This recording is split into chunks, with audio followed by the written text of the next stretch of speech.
Resasuke tends to be a somewhat divisive character in the Aggretsuko fandom. Some see him as an uncaring jerk, while others see him as best boy who did nothing wrong. Technically, I don't fit into either category because Anai is best boy, but I digress. I feel that Resasuke is a much more interesting character than he's given credit for, so let's take a look at him through a different lens.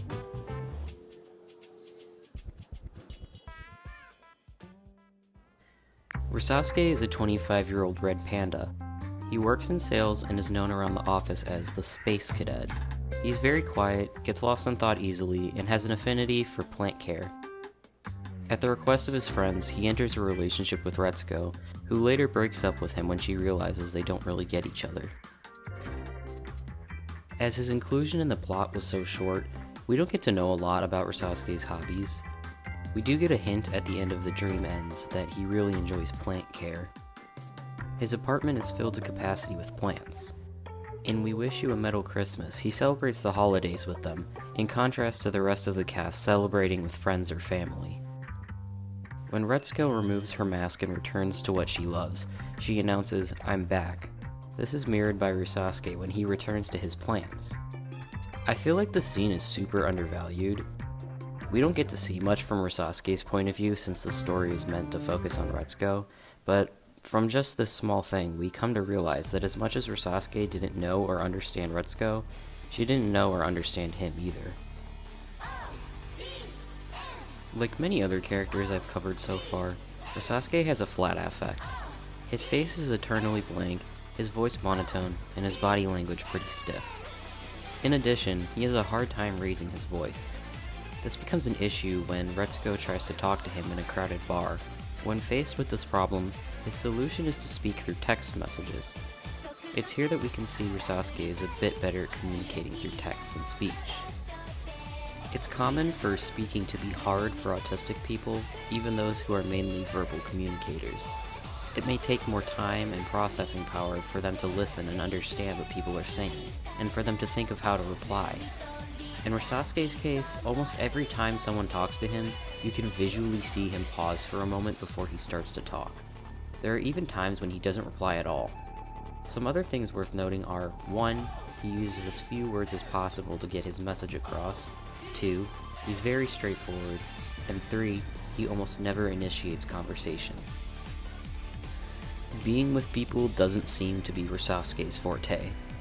While he shows no signs of disliking being social, as far as we can tell, he doesn't go out of his way to do so. And don't get me wrong, he definitely has a friend in Manumaru, but it feels pretty clear he leads this relationship by attaching himself to Resasuke's business. His entire courtship with Retsuko is practically orchestrated by Manumaru.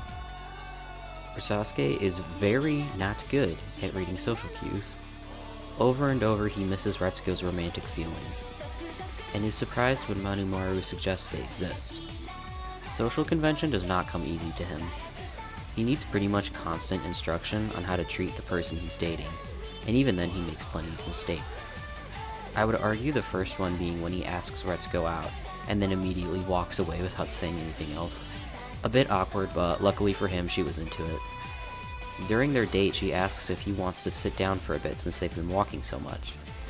Rather than consider she might be tired, he takes it as her asking if he's tired, and declines. Later on, she remarks that it's cold, and he agrees, saying it's a good thing he has a jacket. I would describe Resasuke as a somewhat literal guy, both in that he takes people at face value, and that he wants a clear and logical reason for things.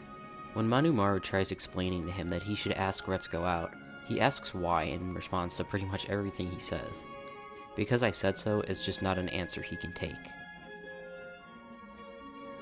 A signature of his character is that he can be pretty spacey. He'll often get lost in thought or distracted from work or forget his responsibilities. Multiple times he gets chewed out for leaving important notes in his pockets, then putting them through the wash. On the way to work one morning, he daydreams so much he doesn't notice his stop has passed. There's even a point where he walks through a fountain without realizing it due to being focused on other things. Because of this, he earns the nickname Space Cadet in the dub and Out-of-Pocket Prince in the subbed version. He's also very clumsy, frequently bumping into doorways and things like that. Whether it's due to impaired motor skills, poor spatial awareness, or a lack of focus is up for debate, but the point stands either way.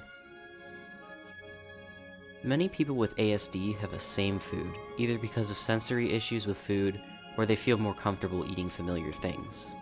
We see this in Resasuke with canned coffee, or I guess in this case it would be a same drink for him.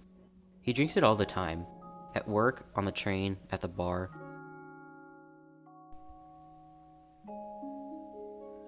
A lot of autistic experiences are framed by the misunderstanding of neurotypical social conventions, but the inverse is just as true. It's not uncommon for neurodivergent people to be misinterpreted as rude, lazy, unfriendly, etc. As is the case with all these videos, I don't want to imply that Resasuke is definitely autistic, nor am I interested in shaming anyone who doesn't like Resasuke as a character. It's just a cartoon, and we all have characters we dislike for a variety of reasons. Neurodivergent or not, though, I feel that Resasuke is a misunderstood character. Nothing he did was out of malice. There was just a lack of communication, both on his and Retsuko's part. All in all, he's just a red panda doing his best. #Resasuke Defense Squad.